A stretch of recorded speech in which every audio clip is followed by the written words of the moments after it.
So,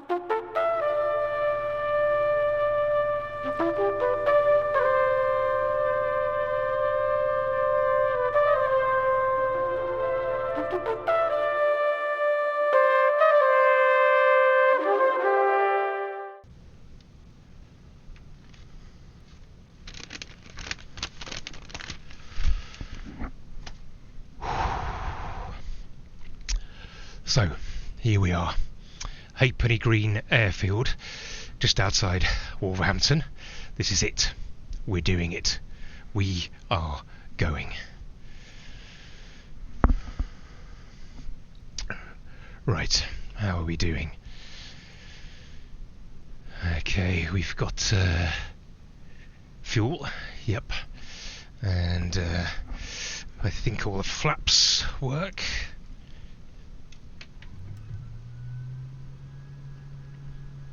Sounds like it. I don't think we're going to need them today to take off. This just wants to fly. Anything incoming? I can't ask the tower. Let's just go and take our chances. I kind of wish I'd had some short practice flights, but it should be okay. Instructor said I was ready. I mean, anyway, I could call this a practice, couldn't I? I mean, what's the difference? Once you're up, you're up. You're committed. You're not practicing, you're doing. So, I'm doing it. I'm going. When you've got to go, you've got to go. And, well, I've got to go. Still okay out there. Yep. If and when we get off the ground, sharp left turn, then we'll head out over Birmingham, head south, southeast, follow the M40 and, well, make it up as we go along from there. Improvise. Impro freaking vise. I mean, how hard can it be? Follow the roads and the rivers. Although up there you don't need to meander. You can go in straight lines. Ignore the contours. Right. Let's do it. Brakes off. Throttle. Revs. Speed up. Here we go. Nice and easy. Come on. Come on. That's it. That's it. And up we go. Yes. Well done, Sylvia. Well done. We are up. Sharp left turn. Easy. Not too sharp. Not too sharp. That's it. We're up. We are up. And it is a beautiful evening for it. That's it. There we go. Easy, easy, straighten up. Halfpenny Green down there. Let's get you on track. South, southeast. There we go. Come on.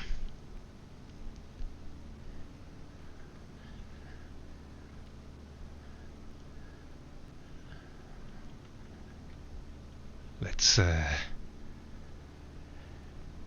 take the throttle down a bit and lower the revs.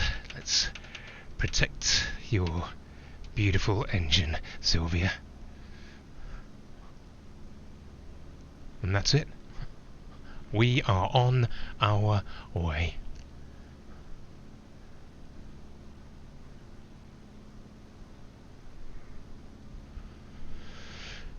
Well, that was pretty easy-ish.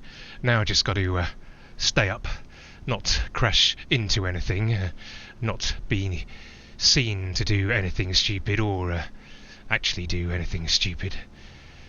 And of course there's the landing. There are only so many times you could practice a crash landing. In fact, it's probably only one time. But that is in the future. Everything is in the future now because we are away. Catch me now, if you can.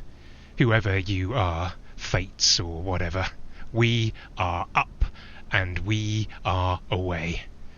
Away from it all. All that ugliness is falling away, all that dirt and that mess and that chaos, it's all dissolving for now.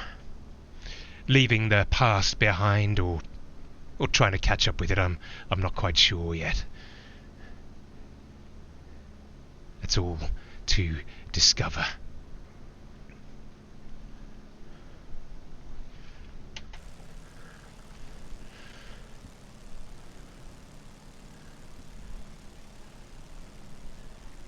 Reality is shrinking, dwindling, diminishing below us. We are suspended, divorced from reality, disconnected, uplifted. I am a fly, a speck in the sky, unnoticed from below, a demi-angel.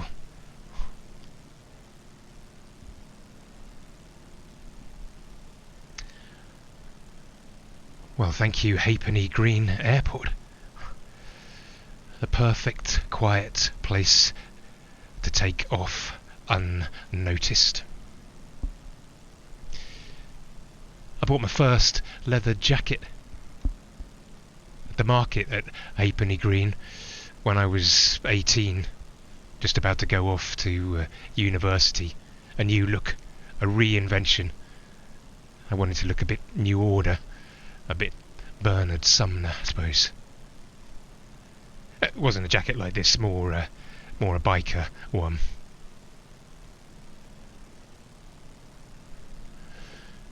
Down there is Birmingham, in all its glory. Yeah, there you all are, you chancers, you exploiters, you rotters and thieves, you liars and swindlers, you furious, sad, lost, desperate, juiced up thugs. You can't touch me now.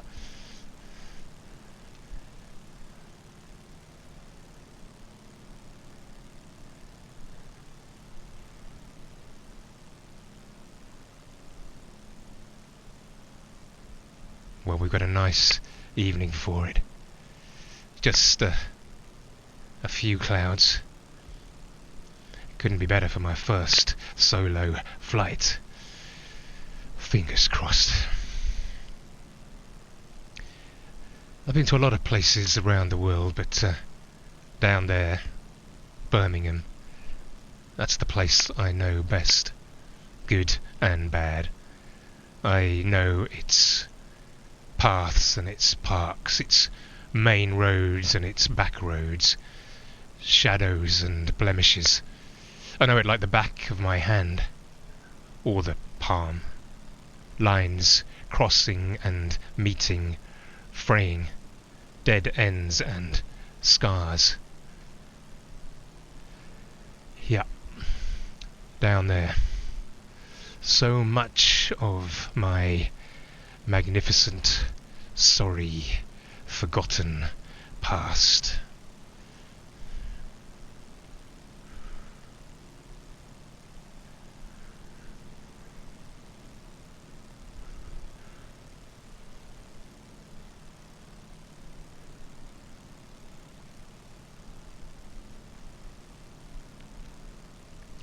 I moved a few times within the city, but never far.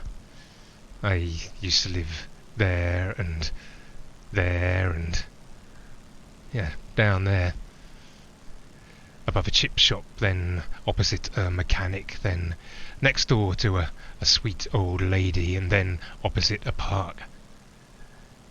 My friends lived there and there and there, in places better or worse than mine, according to time and jobs and relationships. We played there, we picnicked there, we panicked there, out on the streets of Birmingham. And now once and maybe for all. We're leaving you behind. Farewell to you and all who sail in you. Yeah. Goodbye and good riddance. We are off. Off to find a new, luckier version of ourselves.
I'm looking for the M40 now. Down there, somewhere.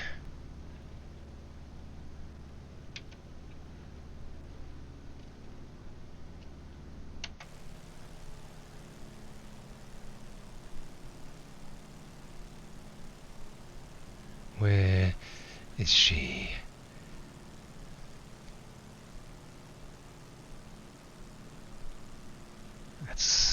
That's her. There she is. Although I don't know if you can call a road she. I've driven up this road and down this road too many times to count. It looks different from the air. I mean, of course it does. Obviously, that's the definition of perspective, isn't it? It changes. Things look different depending on how you look at them. The M40 looks okay from up here. It all looks okay from up here.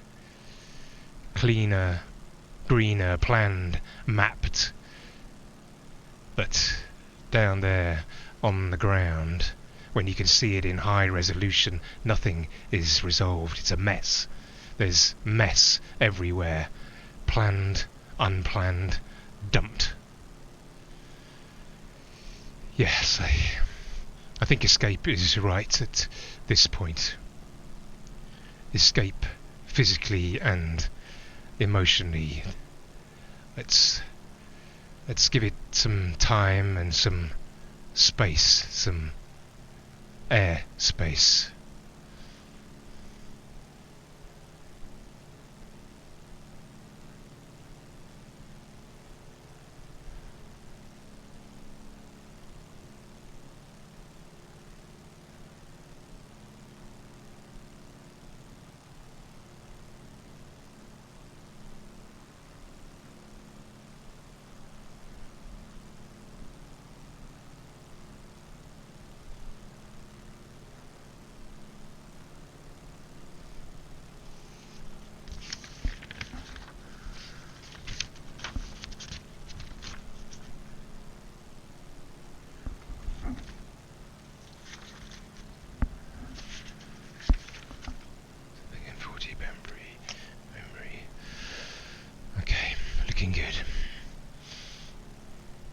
We had a van once that broke down on the M40 southbound.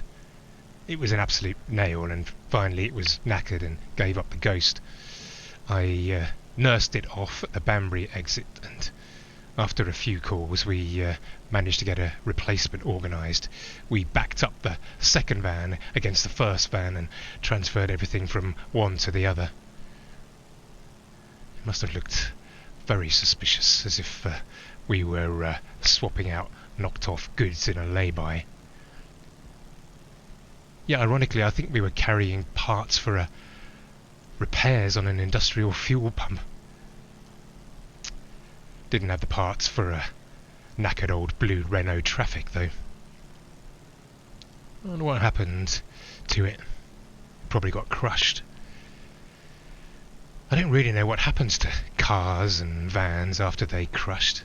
Are they turned into new cars, or baked bean cans, or Coke cans? Terrible name for a vehicle. Traffic. I mean, it's a van named after its own collective noun, isn't it? It's like calling your child people or crowd.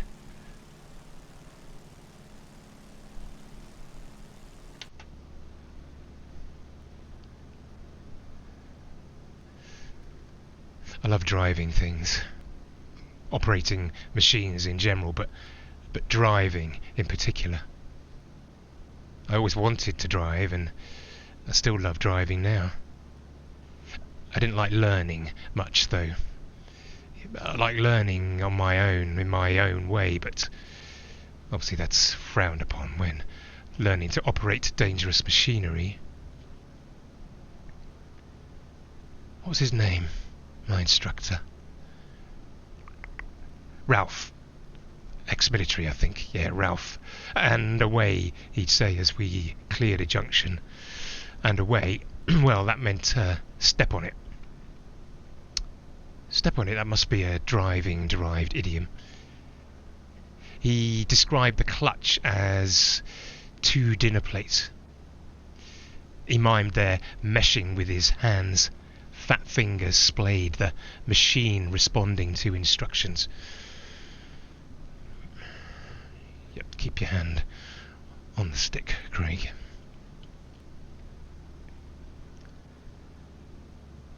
The machine and you tuned in together in a relationship. It doesn't have to be an easy relationship to be fun. I mean, the more there is to do, the better. Stick to the stick shift, I say. I don't know why anyone would choose an automatic. It's easier, but who wants easy? Who wants to fall asleep at the wheel or the joystick? I mean, you want to feel. You want to feel the ups and downs and the turbulence. Know that you're driving, flying, maybe have some semblance of control.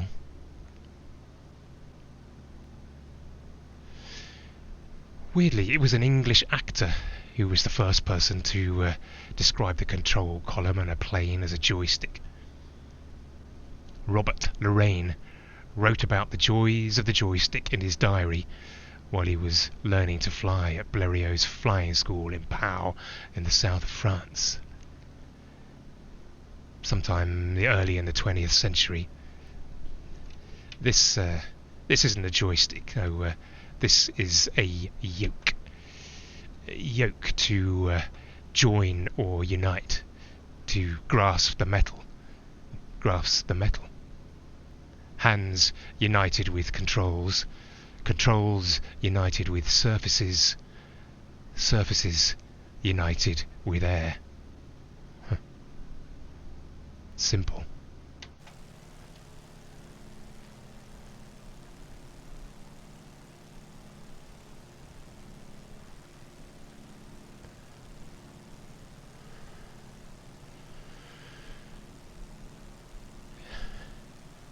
Simple, yes, but nerve-wracking. I've not done flying enough for it not to be nerve-wracking. And I mean, it's a long way down, isn't it?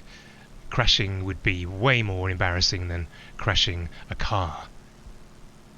When you crash land, you don't just exchange documents or rub on a bit of tea cut and hope that no one notices. No, when you crash a plane, things explode, they catch fire, they're broken, smashed. First time solo. Think about it too much. Well, obviously think about it, but not too much. Don't question too much. Don't overthink. Don't let doubt in.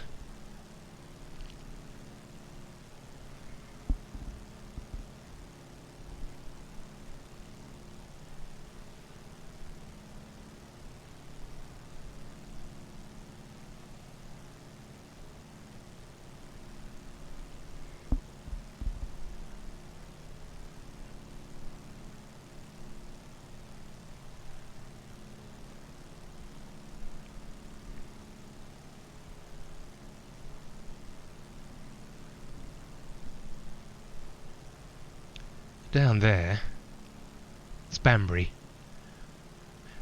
When you were driving, you used to be able to smell it before you got to it. Coffee, I think, and for a while bird's custard, which was first invented back up in Birmingham by a chemist, Alfred Bird.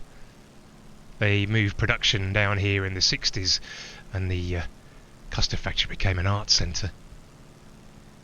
You might not think it, but it can be explosive, custard powder, like flour. That's why old flour mills used wooden teeth in their gears to avoid any metal on metal sparking.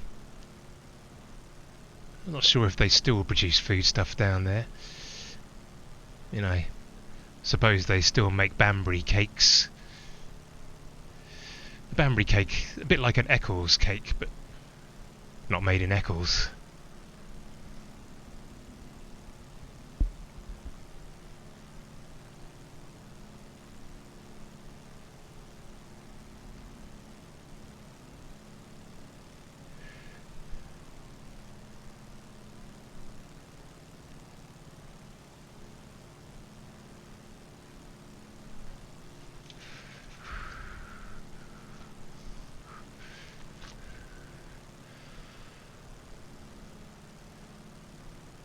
Pourriez-vous m'indiquer la route de Paris, s'il vous plaît? Comment puis-je aller à Paris?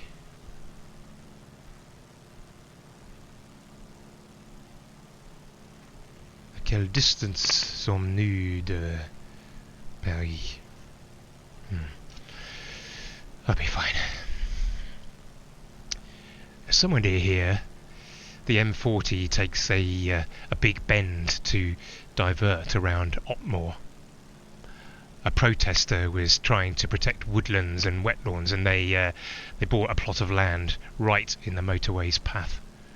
They divided it up into thousands of different plots, and they sold them on to different people all over the world. About £3 each, I think. And then at that point, diverting the motorway became less trouble than the admin of trying to force thousands of conservationists to sell their tiny plots of land and drive the M40 through Otmore. So it swerves.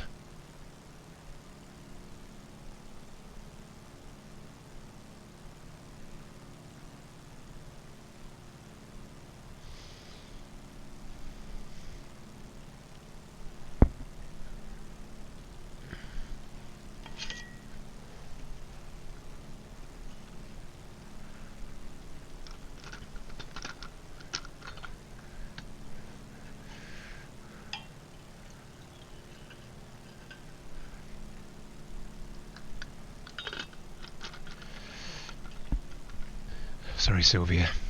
I've got you. I've got you.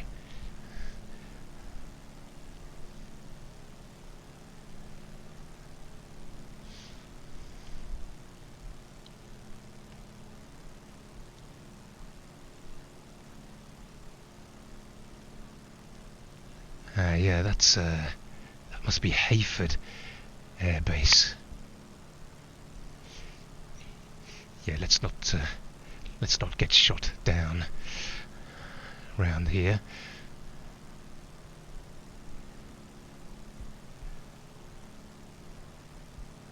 We might be sharing the skies with red kites. When you drive down the motorway round here, you see them when you look up. Now, we could be sharing the air with them. Milvus, soaring on the thermals, trying to expend as little energy as possible. Back in Shakespeare's day, red kites were everywhere, catching rats and scavenging on the scraps of meat that littered the streets. They prefer carrion. They don't want to expend too much energy flying or hunting for food. Attitudes changed though, and red kites were wrongly thought by farmers and gamekeepers to be stealing their pheasants and their lambs. They needed scapegoats, so the red kite it was persecuted, hunted and killed. By the end of the 19th century, they were extinct in Scotland, England and Ireland, and there were just a few pairs left in Wales. Humans have done the right thing now though, and now the kite is back. And the UK has about 17% of the world's whole population.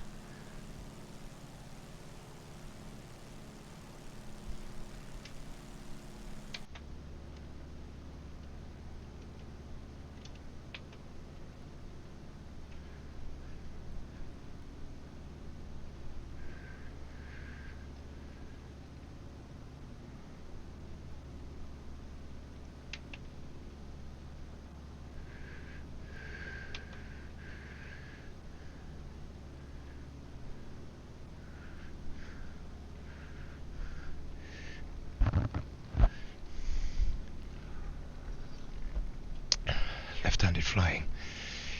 Yeah, I can do this.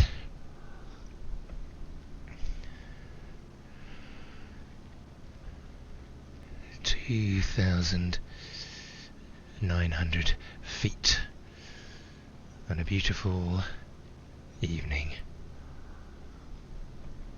flying through the Oxfordshire countryside.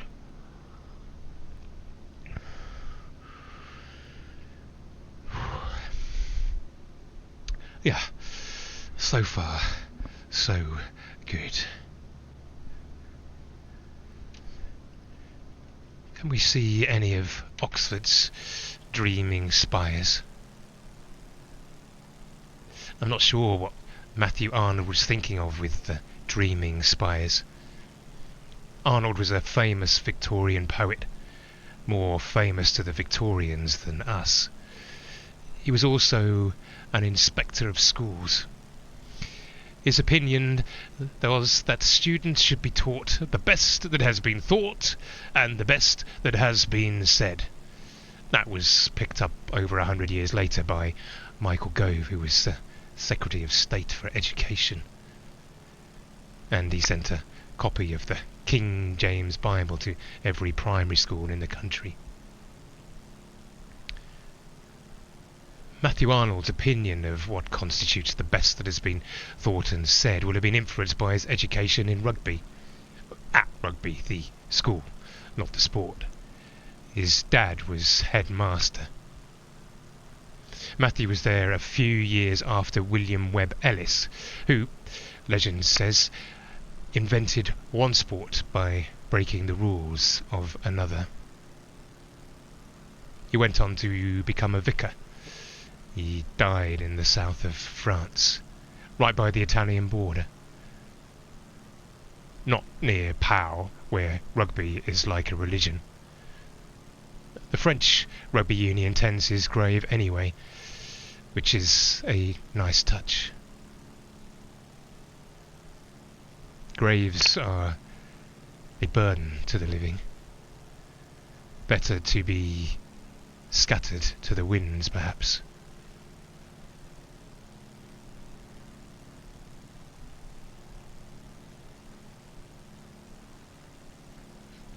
I'm not sure what the best thing is that I've thought or said. I do, maybe, marrying Izzy. I do, and did, for better and worse. It's bad now, but it will be better. We just need some space and some time. Fortes est veritas. The truth is strong. Well, let's hope it is.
So we're doing well. We're 40 minutes in.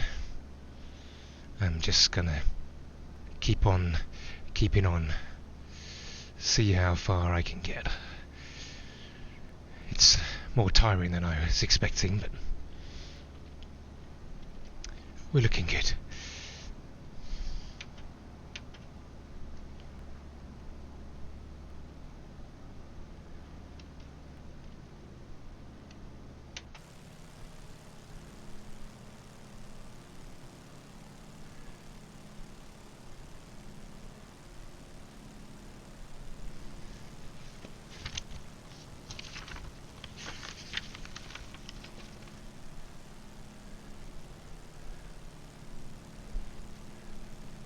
First motorways coming out of London were numbered in a clockwise sequence. M1 heading north, M2 going southeast, M3 southwest, and the M4, which we're looking out for now. Slough, Reading, Newbury, Swindon, Chippenham, Bath, Bristol, Newport, Cardiff, Bridgend, Port Talbot, Swansea and Llanelli, and then beyond that to Pembrokeshire. Crammed into the back of a Morris Marina with my brother and suitcases, excited for coast path walks and beaches and some spending money and rare ice cream treats and meals out. More recent motorways are numbered according to where they sit in that circle. The M11 comes after the M1, the M20 after the M2, the M23 after that. I'm not sure how they justify the M25 as the orbital motorway. The M0 would have been more appropriate, or the M Infinity, the road to nowhere. Well, we know where we're going, but we don't know where we've been. And we know what we're knowing, but we can't say what we've seen.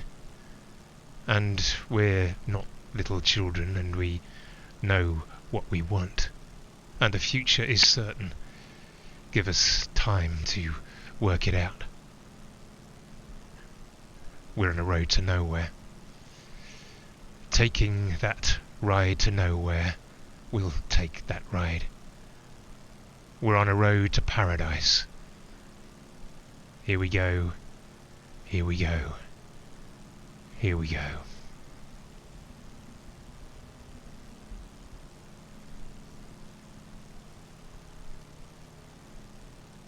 Ah, yeah. Windsor Castle down there. Much better than Buckingham Palace. Buckingham Palace was built by the Duke of Buckingham, then bought by George III. The monarch didn't live there until Queen Victoria moved in. Windsor Castle, built by William the Conqueror. No messing around. A proper castle. And somewhere around here is the Queen Elizabeth II reservoir. Storage for 4,300 million gallons of water. That is enough to provide 0.3 gigalitres of water to the people of London every day. It's hard to imagine a gigalitre, isn't it? It's 10 to the power of 9 litres or a billion litres. Yeah, still hard to imagine.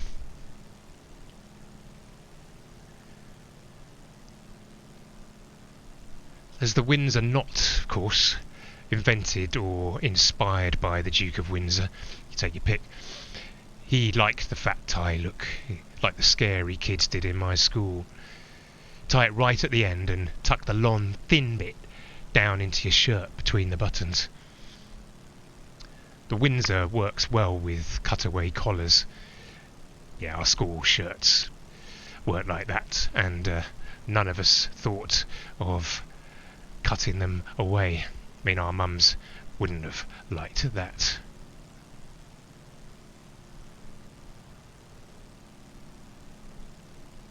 Yeah, I was never a fat tie person. My mum would have never let me anyway. Well, I suppose I could have changed it on the bus, but she would still have found out. Spies everywhere. I saw your Reggie getting off the bus earlier with a fat tie. I just thought you'd want to know.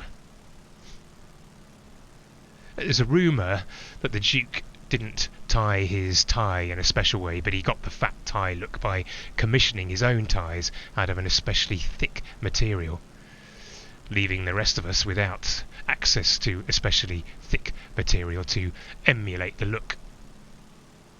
I'm not sure if that's true actually, but Hong Kong tailor told me that while I was waiting him to finish off my suit. I don't suppose he had a reason to lie.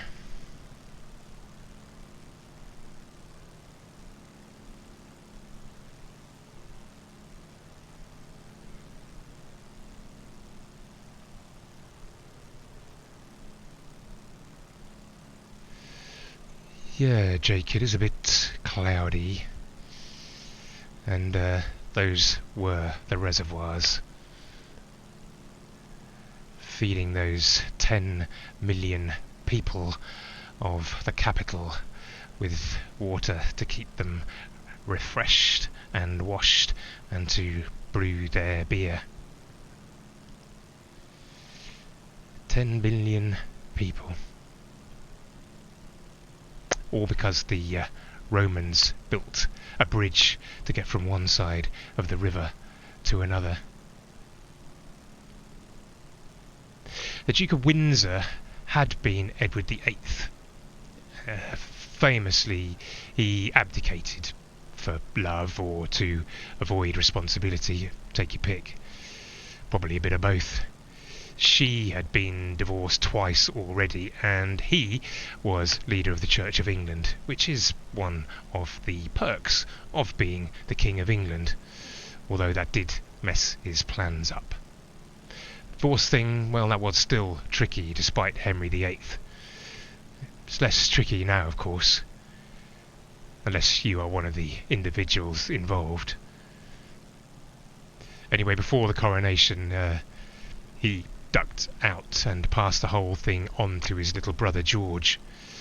George with the stammer, not the mad George.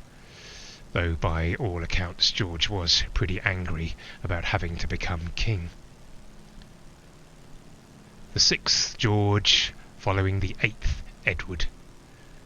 Edward and Henry's are neck and neck, even though the 8th Henry died almost 500 years ago. Harry's really Henry, of course, possibly because of the red hair.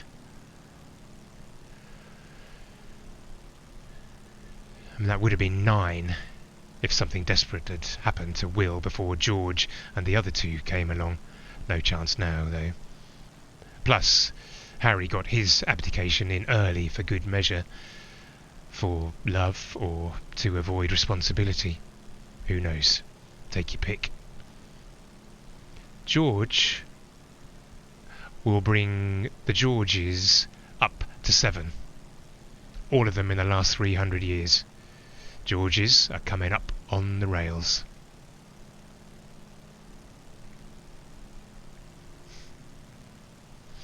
It's quite a responsibility naming a child, let alone a future leader of a nation. Though monarchs can choose to rule with a different name, of course. Victoria, she was Alexandra. Edward VII was Albert, as was George VI. Sarah and Luke, Izzy and I went for. Biblical. Classic, but not ancient or stiff. Names that don't distract from the person or make the person. You do have to be careful drawing on the Bible, though. I mean, Nebuchadnezzar is not doing anyone any favours, and they're not going to thank you for Jehoshaphat or Jeroboam either. Plus, you want to make sure which side of things they're on. Judas carries connotations. Jude is different. Hey Jude, Jude Bellingham, Jude the Obscure. John Lennon's son was Julian, Jules. Maybe Lennon thought Jude worked better with bad and sad. Hey Jude, don't make it bad. Take a sad song and make it better.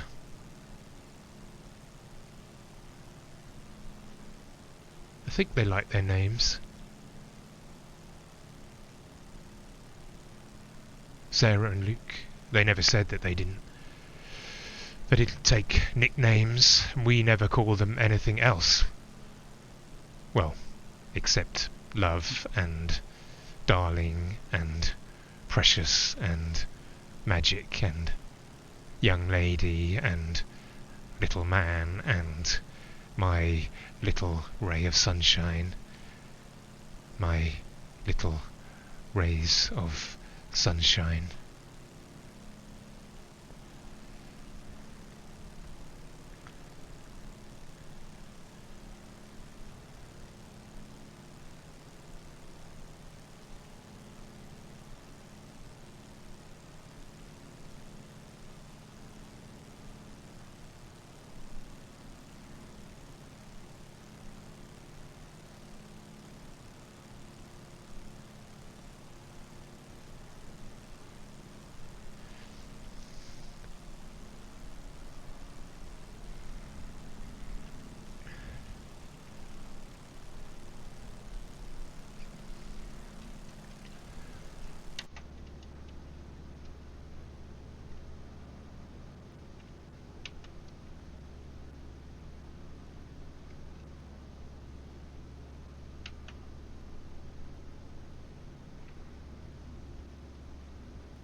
Crawley and Gatwick.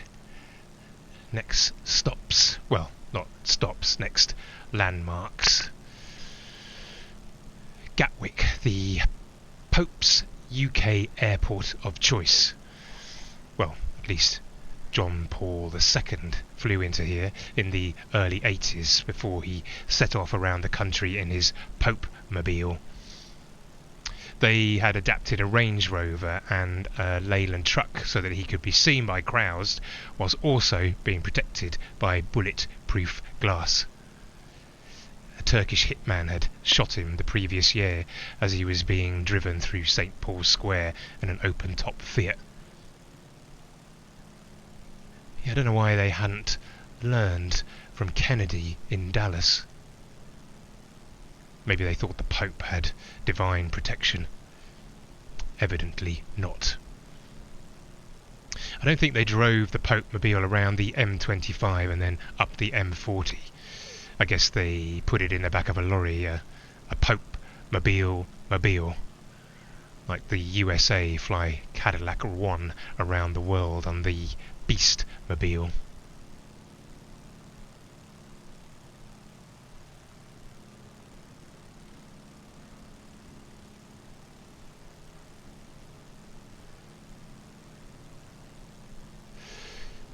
The Pope's trip to Britain was nearly cancelled because of the start of the Falklands War, but they managed to reach a compromise. A meeting with Margaret Thatcher was cancelled. The Pope moved on, played Heaton Park like Oasis and the Stone Roses, and then he played Wembley and, less glamorously, an airport in Coventry, and then Liverpool. It was bigger than the Beatles. I presume that he didn't visit Lewes, which is down there somewhere. They like to burn effigies of the Pope on November the 5th down there. I don't think it's personal. In fact, come to think of it, I think it's always Pope Paul V that they're burning for something that happened at the start of the 17th century. The people of Lewes never forget, it seems, like crows and elephants and parents.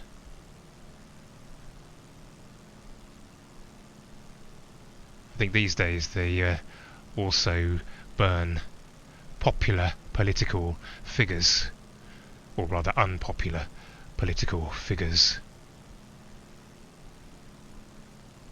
I wonder what it feels like to have people put a massive amount of effort into making an effigy of you and then watch it be paraded through the streets and set fire to. He was Carol before he was John Paul. Popes, like monarchs, get to choose their names. John Paul the First was his immediate predecessor. He called himself the First, which was true, but perhaps a little bit presumptuous. Chesney Hawkes, he was the one and only, also quite presumptuous. He died after only 33 days as Pope. The Pope, that is, not Chesney Hawkes. I'm not sure of his religious affiliations. He wasn't shot. He was in bed and he had a heart attack. That's Pope John I, that is, not Chesney Hawkes or Pope John Paul II. Chesney Hawkes' dad was Chip Hawkes. He was in the Tremolos. Chip chose a new name. He was originally Brian.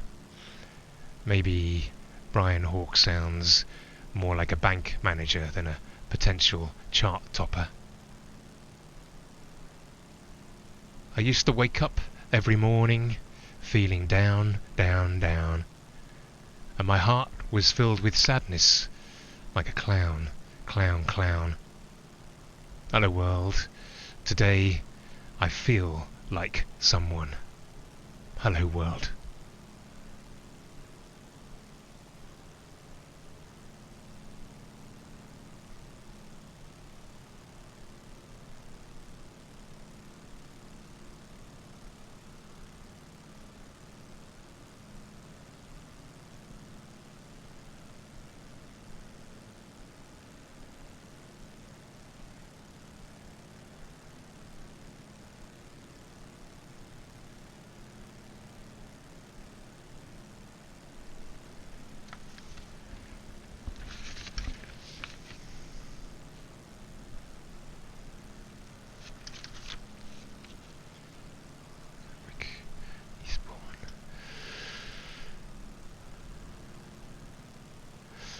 Carol with a K, not a C. The Pope. He was Polish, though I think a C works as well. Carol is a gender neutral name, isn't it? Carol Reed, of course, third man. Carol, like Charles, from the Latin Carolus, free man. Carol Freeman translates as Freeman Freeman. She's a cartoon character in the Star Trek franchise. Trek without a C, of course. It's supposed to be like rivers and Welsh. The River Avon. Basically the river.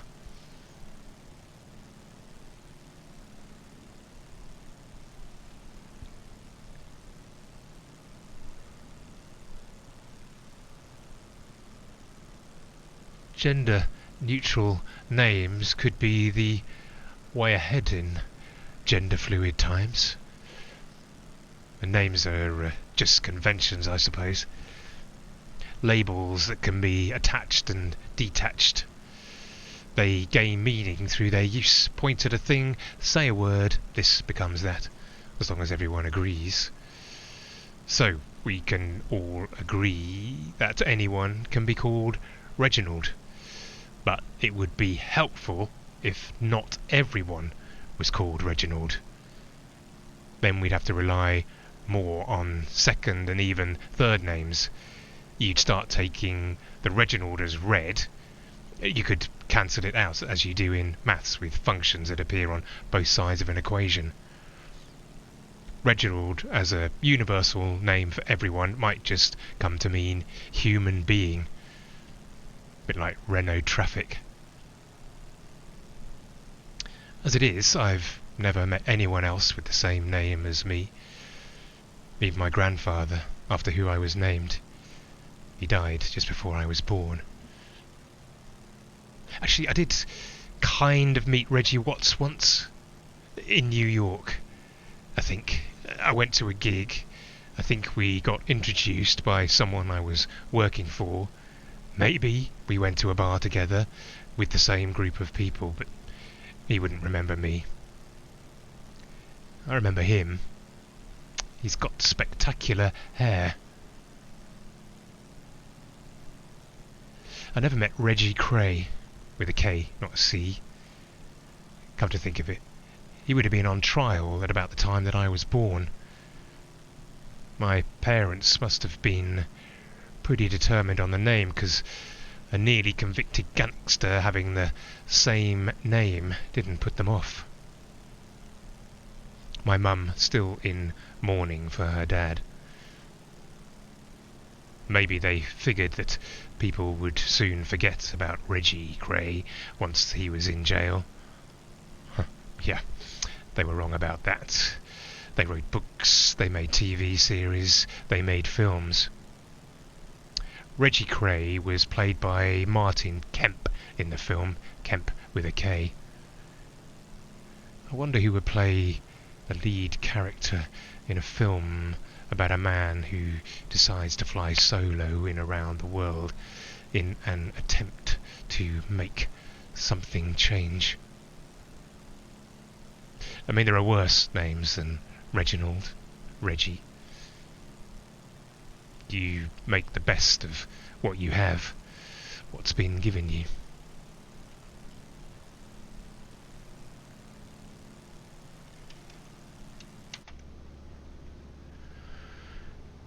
We're heading to the coast.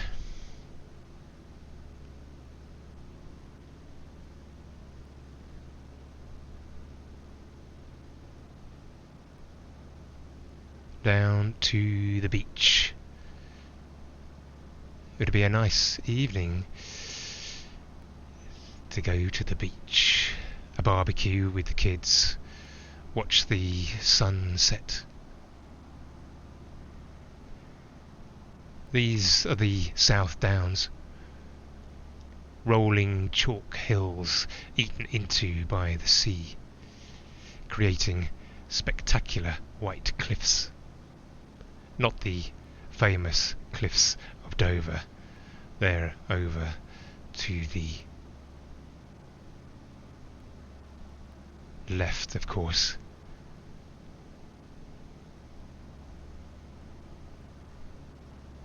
Let's try and and get under this cloud. I need to find Eastbourne. Eastbourne, Eastbourne, where are you? Come on, Sylvia. We can do it.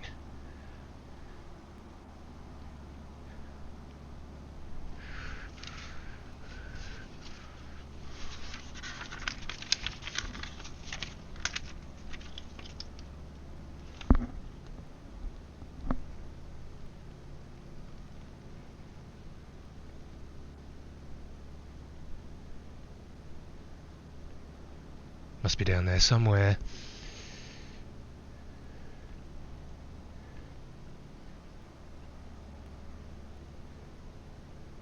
Come on. South. Southeast.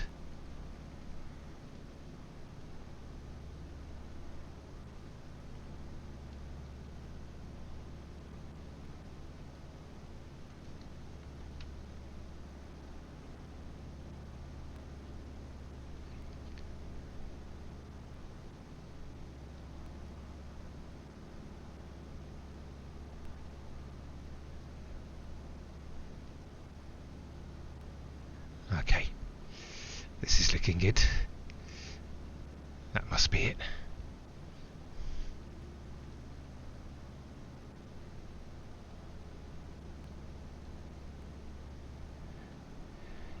Just gotta stay on track. Everything is going fine.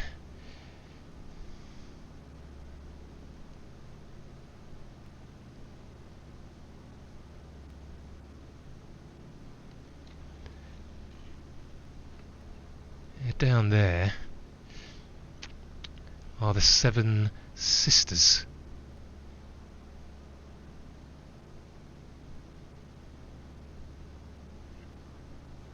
Yeah, there they are. They're called the 7 sisters, but if you count, there are actually 8 peaks. Also down there, the infamous Beachy Head, the abrupt end of the country and a place to end a life. Here you run out of land. You run out of places to go. And you come to a point where the best thing to do is to take to the air. But for me, the best way to escape is to find a way to rise above it all. Not to fall, but to fly. So that's what I'm doing. So, farewell, precious stone. Farewell, Blighty. The last of England. I wonder why Blighty? Something to do with the Empire, perhaps. Maybe it's because we would blight other countries when we arrived. You're probably only ever returning to Blighty. I think you must stop being Blighty when you're here. I do know about blight. It's a disease.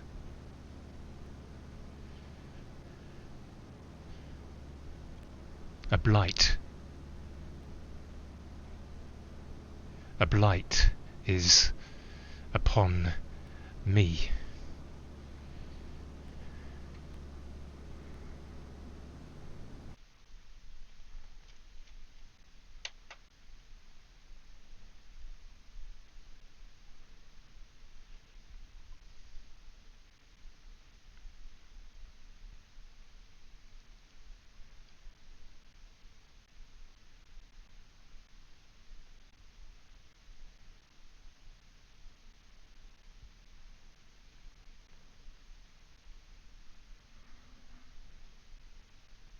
There was a man in the land of Oz whose name was Reggie. And that man wasn't perfect, but he was upright, and he feared God, and as far as he could identify it, he avoided evil. And this man had a son and a daughter, and he loved them, and they had a great life. He had businesses and interests in companies and holdings that he had built up over patient years of work and shrewd decision making. He had a great house that was warm and that they all felt safe in. And they had nice cars, and they were doing well. And they were happy, and they loved each other. And the son and the daughter, they met good people, and they had settled down, and they were planning families of their own. And they would visit each other all the time, for they lived close by each other. And they ate well. They enjoyed cooking.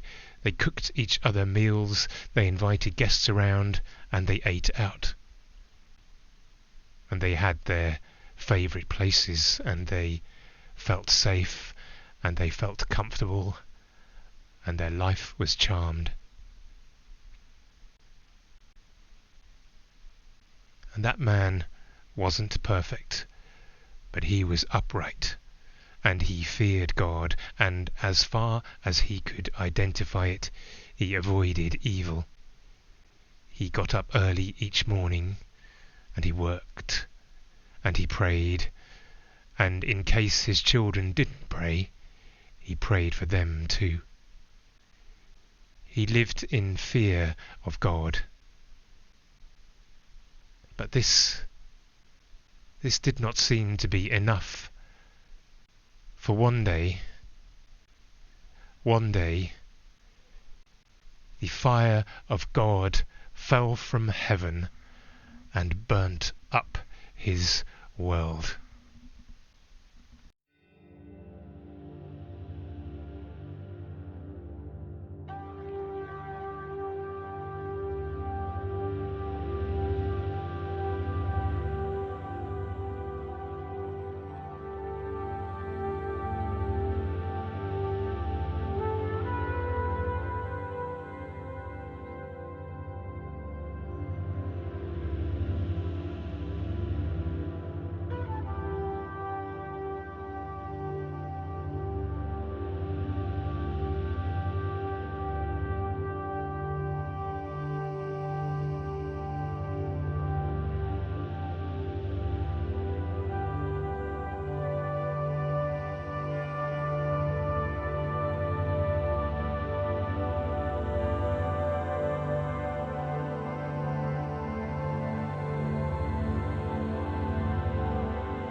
smooth flying indeed. Which is good for my first solo flight. I think I've chosen the perfect day for it. Just a little bit of cloud, nothing too testing, no turbulence so far, and just me and this beauty alone together in the sky.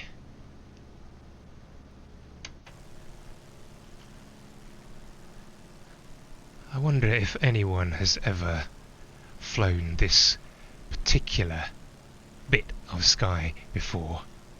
This altitude, this trajectory, this compass bearing. I mean, on a road, you know that someone's driven down it before. You can see the marks of the tyres, the ruts.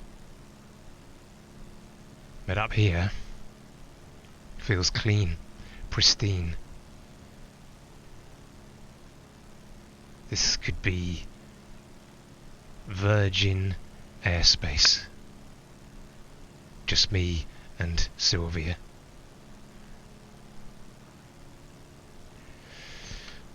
I wonder where UK airspace ends and where French airspace begins. I wonder where you start speaking French.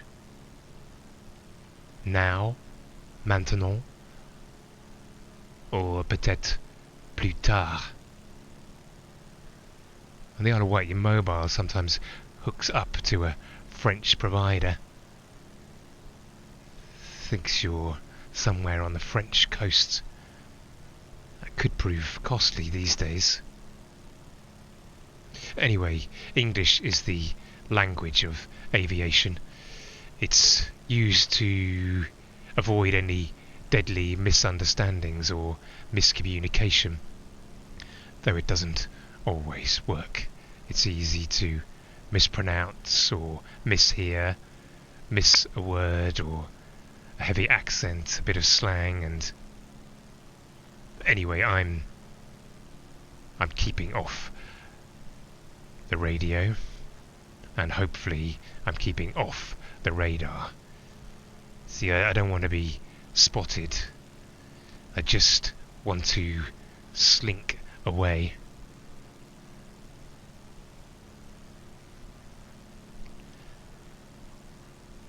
I remember reading a law book once. There was a section about rights to the air above your property. My memory is that there's no upper limit to these, but I mean that can't be true. A jumbo jet can't be trespassing when it flies over your house. If it needed permission, the paperwork would be intolerable on all sides, like trying to drive the M40 through Otmore. I mean, there must be an upper limit. It's the same for countries and airspace, I suppose. Airspace probably ends when there's a lack of air. Once there's no air, it's just space. That must be the end of national territory. Otherwise, satellites would need permission to orbit above a country. Well, maybe they do.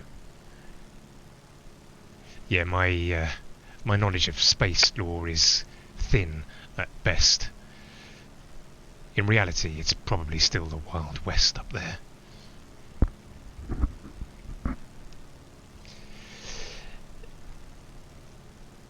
If there was no upper limit to property rights, even the smallest country on Earth could claim vast tracts of space. Because the Earth is a sphere, roughly, national border lines, if projected out from the surface, would not be parallel. They'd widen like a cone as they project out into deep space. And so a tiny city-state like the Vatican would, a few thousand light years away, have claims to entire solar systems. Except, of course, with the Earth spinning as it also orbits the Sun, the Vatican's cone of influence would also be sweeping around the galaxy like crazy.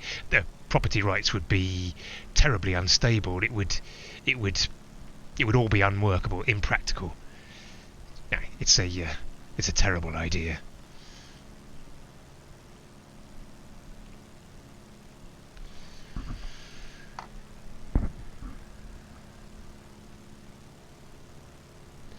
I'm not heading to Disneyland. I'm heading for Dieppe. Well, Dieppe first of all, anyway. Dieppe has chalk cliffs like those on the Sussex coast. Evidence of kinship and separation. A mega flood broke us apart. A cataclysmic breakthrough event when a vast lake held to our left burst through a land barrier and swept everything here away.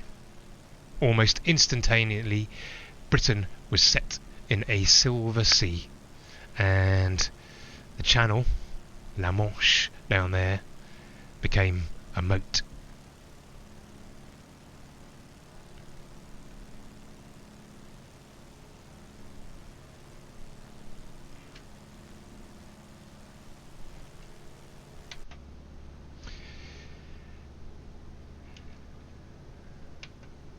This isn't where the small boats cross. This is way too wide here. All that happens out there to the east.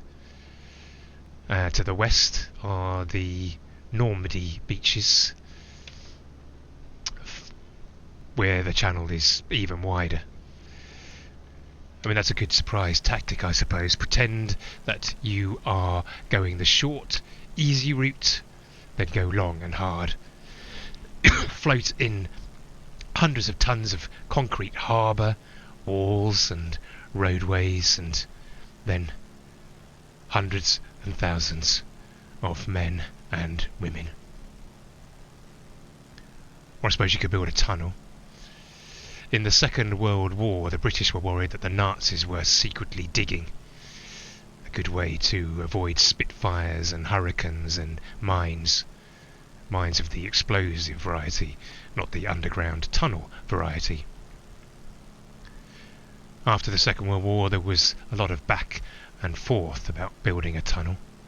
Though not physically, of course, just jaw.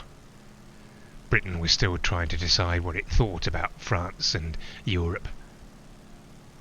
Eventually, though, in 1986, a tunnel treaty was signed in Canterbury Cathedral, where Thomas Becket was murdered after returning from exile in France after he fell out with King Henry II. And then, on the 1st of December 1990, tunnel diggers Graham Fagg and Philippe Cosette shook hands 40 metres below the sea level. 14 miles from the English coast and 10 miles from the French. A breakthrough. Not quite sure why the English got further. Perhaps they were drilling faster, or the going was easier.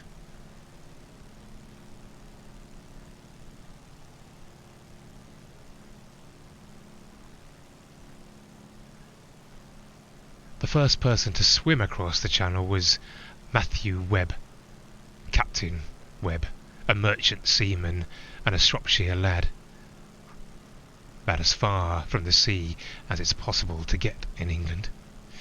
He swam across in 1875 wearing red silk swimming trunks and fuelled by beef tea, beer and brandy.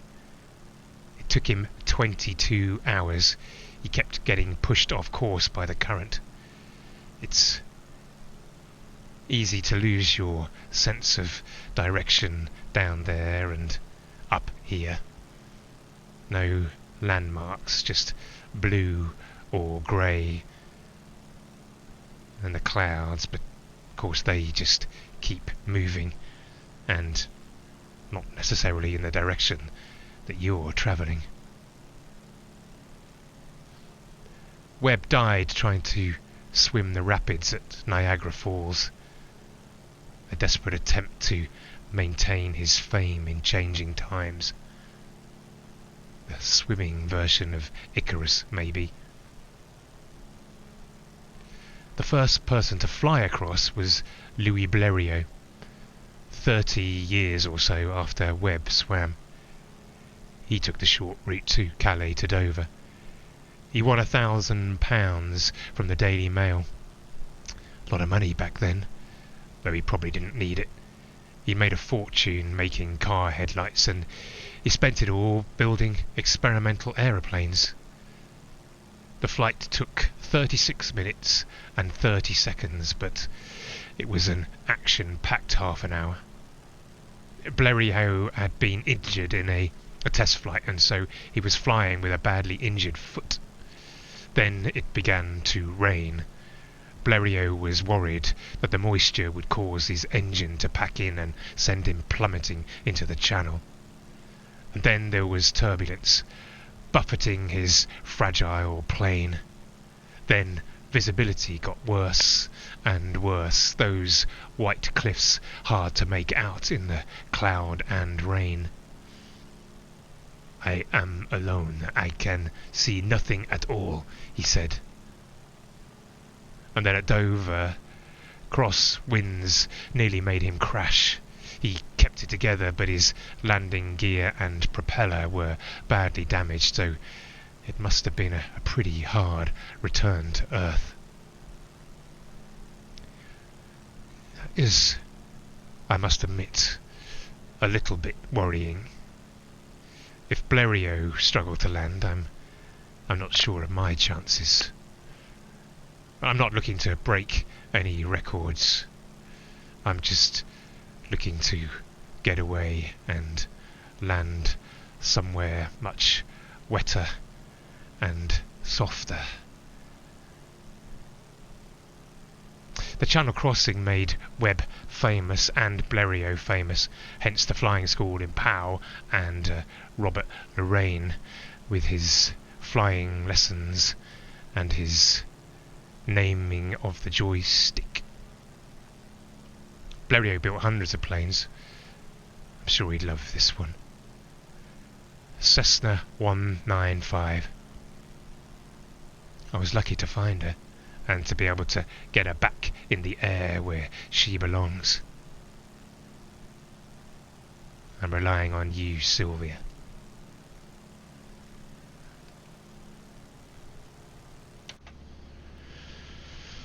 So,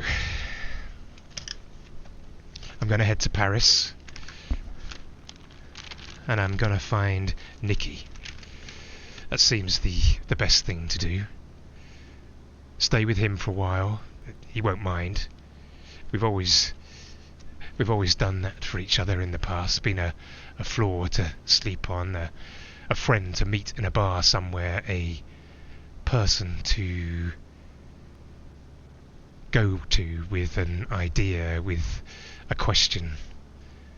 It'll give me some thinking time. Try to regroup. Work out what is happening. Is this just really, really bad luck, or is something else going on? Nicky can help me think it through, maybe put some feelers out. Maybe he knows something, he'll remember something. The main thing is, though, he'll listen. He'll know where I'm coming from.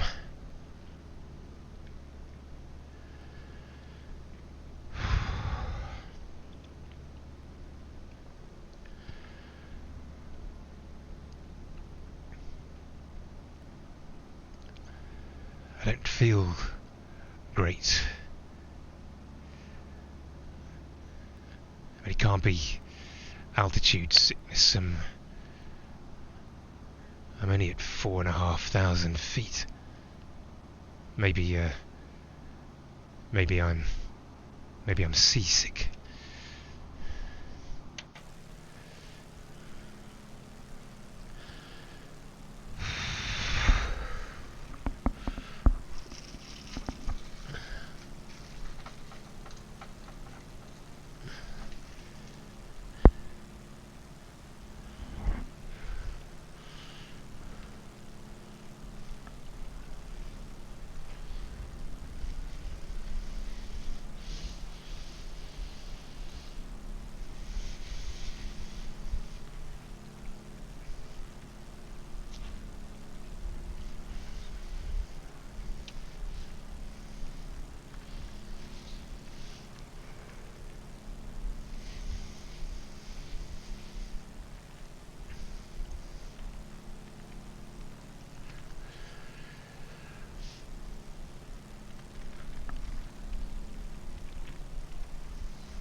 better.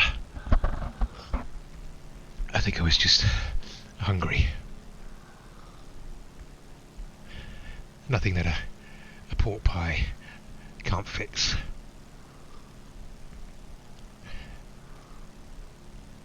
A pork pie and tea from a thermos flask.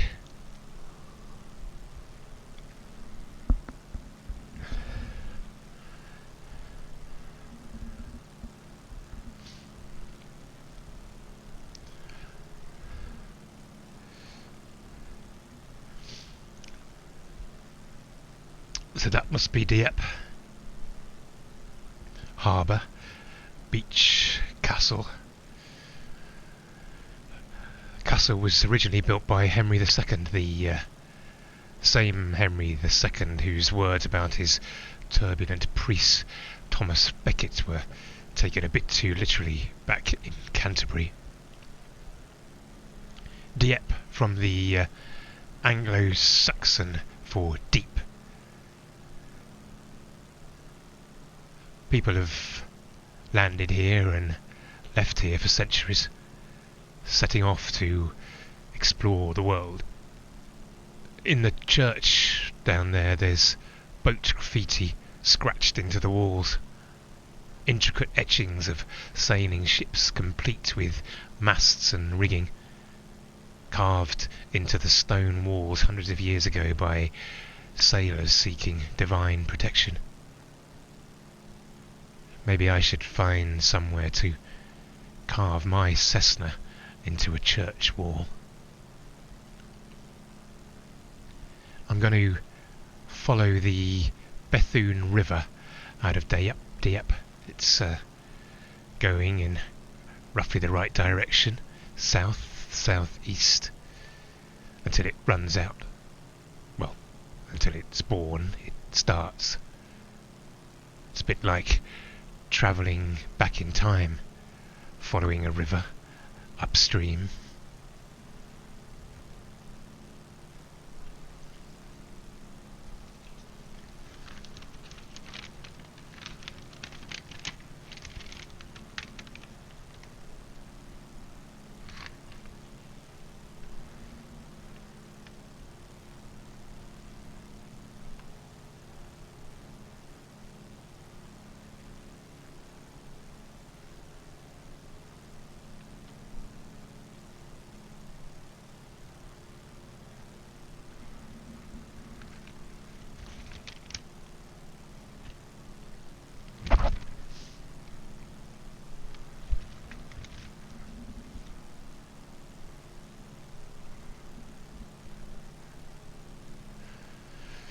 They make Neufchâtel cheese down there, one of the oldest cheeses in France.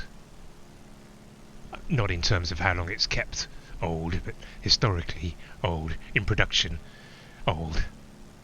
Sometimes it comes in a heart shape.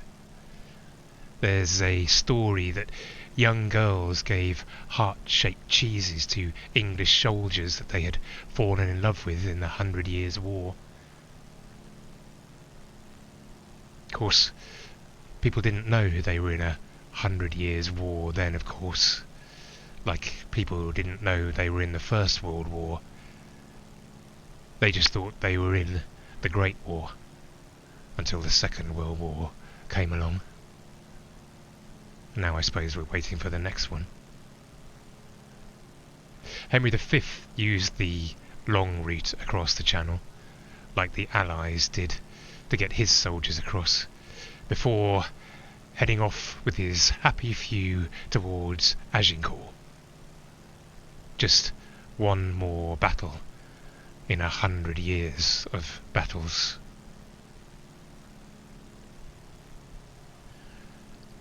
Izzy and I had a tower of cheese at our wedding instead of a cake. Neither of us like cake much. We've not got sweet tooths. We got Nicky to bring a load from France on his way over for the wedding. Back then you could bring in as much cheese as you wanted, as long as it was for personal use, which I don't know how you could prove.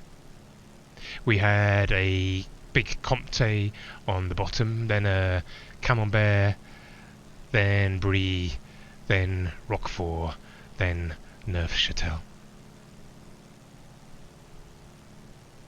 Not really supposed to eat cheese now, except on special occasions or perhaps when in France.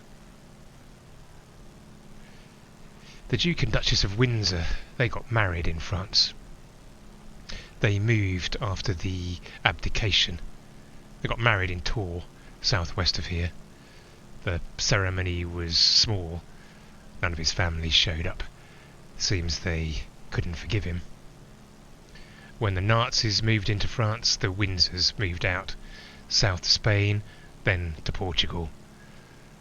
Churchill was keen that they didn't get any more mixed up with the Nazis than they already were, but didn't want them back in Britain, so Edward was made Governor of the Bahamas. Sounds like a great job, but apparently he hated it. The things you do for love. Responsibility, though, that follows you around, doesn't it? You can't escape that.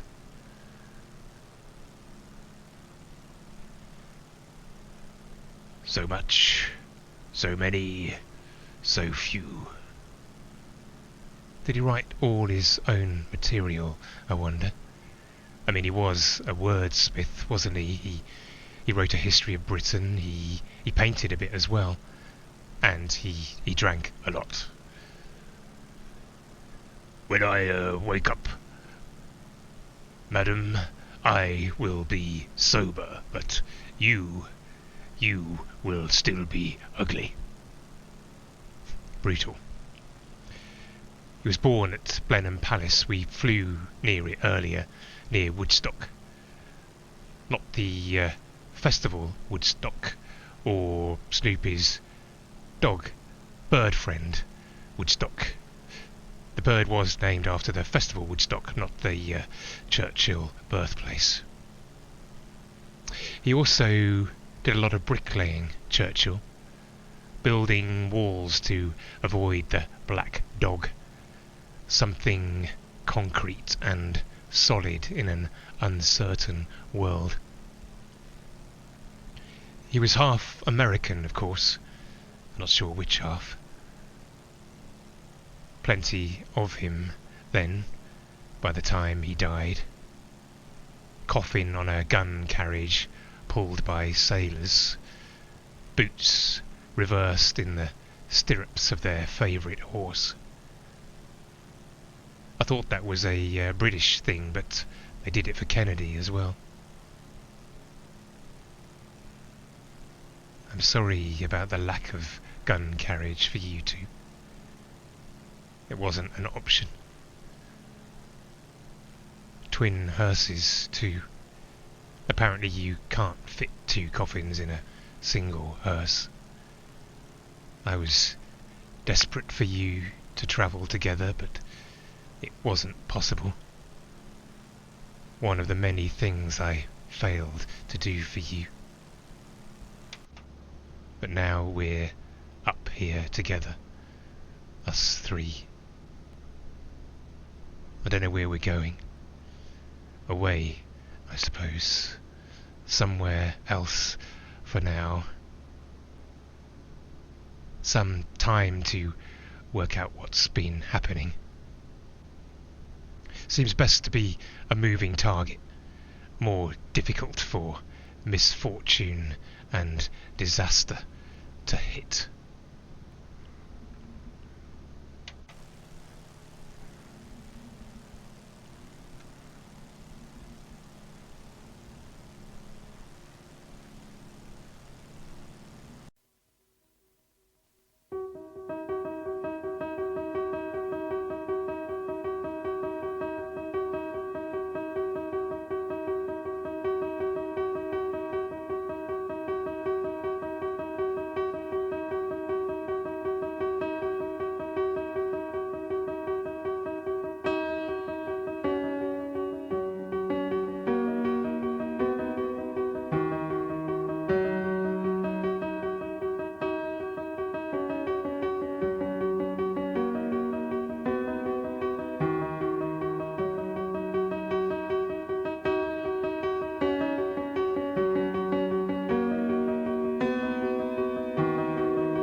We badly miscalculated the fuel consumption of the second van, the replacement one for the traffic.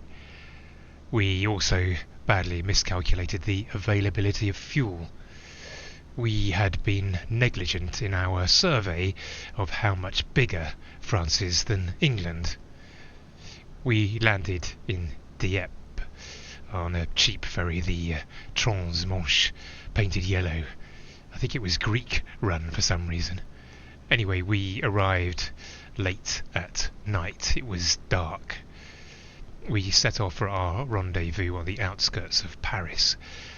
But soon it started to become scarily clear that we wouldn't make it. We had to find a garage, but there was nowhere, and then when there was somewhere, it was closed. A lot of France is often closed, I've noticed. But then when there was somewhere and it was open, it was all automated and needed card payment. We'd never come across that before in England, and we were strictly cash only. At one place, another car rolled onto the forecourt, blacked out windows and music pumping. But they didn't look the kind to barter with. Excusez-moi, monsieur, c'est possible? Could we use votre card if we donnez-vous some cash, s'il vous plaît? Yeah, that was not going to go down very well, so we set off again with the fuel gauge sitting in the red, accelerating as gently as possible, freewheeling down the hills, thinking light thoughts, trying not to sit down too heavily, tossing up whether the main road or a village was most likely for a petrol station. Just as we were giving up hope, and the van was beginning to stutter, there it was, an oasis of petrol. We woke up the Moroccan attendant in his little kiosk. He was blurry-eyed and he nodded as we asked, diesel is gazole, no? Gazole is diesel. Diesel is gazole, no? I don't know what he must have thought of us. We were delirious, a mix of relief and despair. Diesel is gazole. Gazole is diesel. Diesel is diesel. I mean, it had to be, surely, so we risked it. We filled up the van until we couldn't get another drop in, and we roared away into the night. Diesel is diesel. Idiots. I learned a lesson in preparedness that night. It might not appear that way, but I have pulled myself together since then. I don't leave things to the last minute or put things off hoping that a magical solution might present itself at the last minute. Passport and cash in a grab bag with my wash kit. This triumph of rivets and chrome, fueled with avgas by Dave the engineer at Halfpenny Green Airport. Airborne within 40 minutes of deciding to go, and gone before anyone noticed, and away.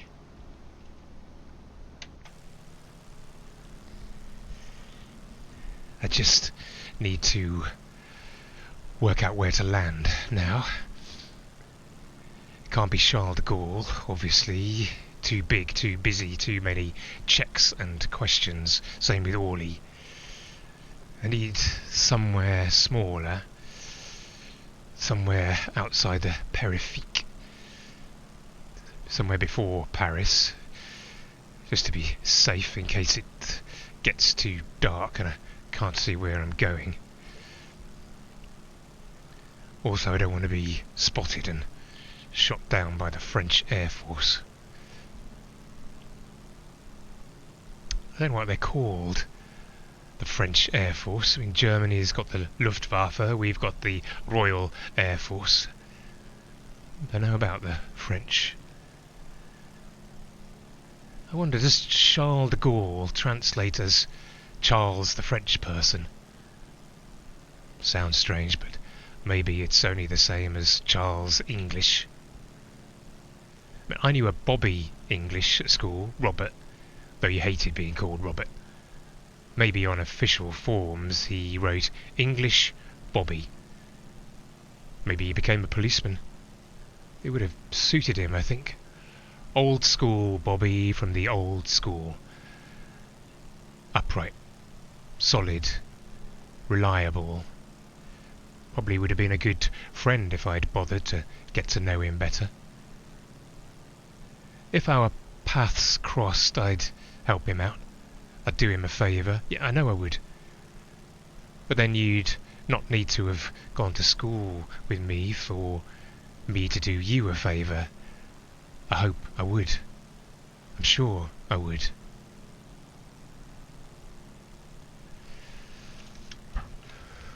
So, somewhere to land. I need to find somewhere small, somewhere quiet, somewhere where there are weeds growing through the cracks in the tarmac, and where the windsock is so worn and tattered that it can no longer gather any wind. A place where nobody asks why a man is arriving alone at dusk. A lonely little field with a mechanic smoking by the fuel pumps. Somewhere not too far away so I can get into Paris and get to Nikki. The trouble is this map is old. Some of the places might just be fields of cows now. They might have been in operation in the Second World War, but not anymore. Come on, Sylvia. We can do it. Just need to find a runway. A safe haven. I think we've missed Beauvais. That was back there on the left, but that's okay. We've still got some daylight.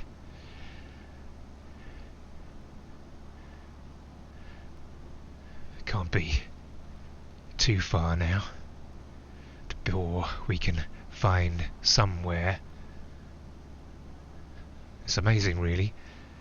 You only realise how many airfields there are in the world when you're up here looking down on them.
Right, there's Persan Beaumont. It looks good. Near the River Oise, which is just down there. Also on its way to Paris to meet up with the Seine. Look out for the church and a big railway depot. I think I need to come at it from the east. It's kind of got a runway that's too short for this plane, but you know, in for a penny, in for a pound. As you say, Judy, better to avoid Beauvais.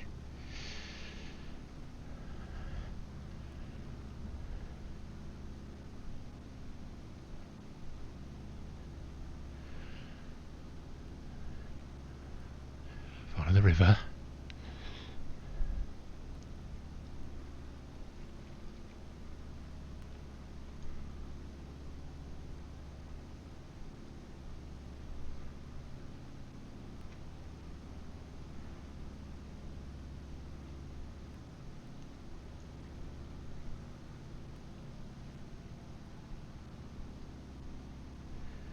Around here somewhere. Where are you? Where are you? Where are you?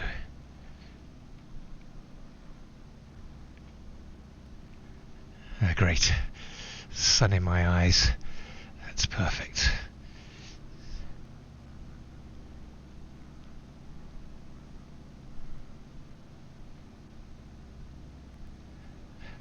There you are. There you are. Okay, Sylvia.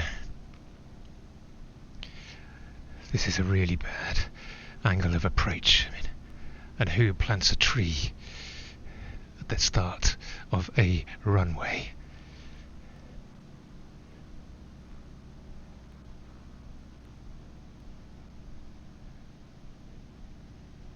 Nice and easy. Nice and easy.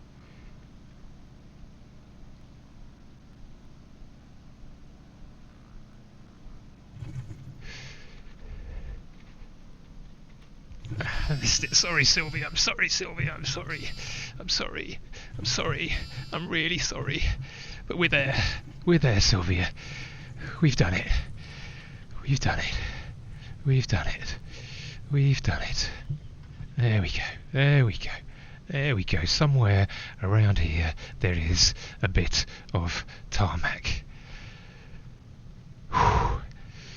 That was a little bit rough, but I blame the sun and the trees. But we're down, so now we just need to find a friendly engineer, a French David,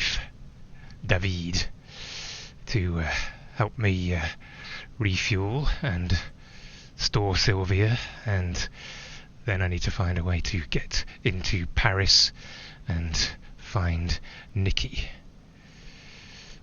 Then I can relax. I can take a breath. I can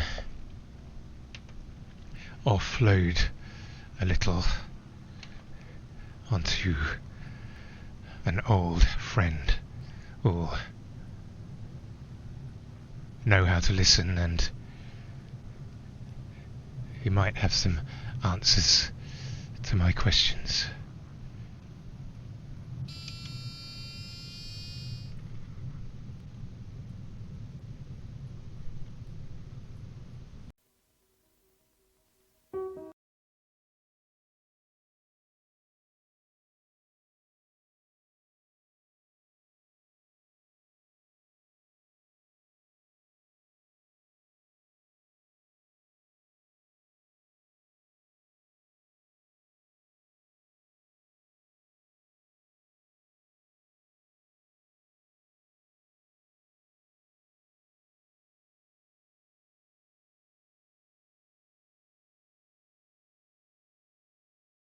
Thanks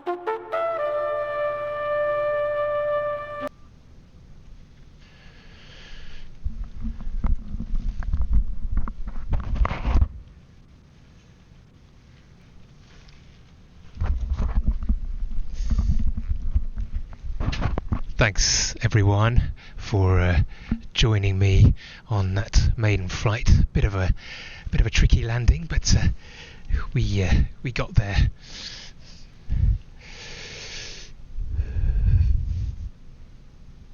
So I'm hoping to fly for, well, however long it takes, maybe 40 weeks, maybe 80 weeks. I mean, this plane won't fly very far, so I can't get too far in one go.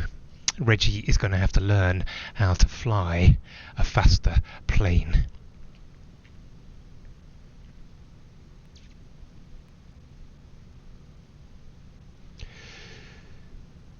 So I hope you might be able to join us next week when we fly from Paris to Zurich, and when we'll hopefully find out a little bit more about Reggie and what has happened to him.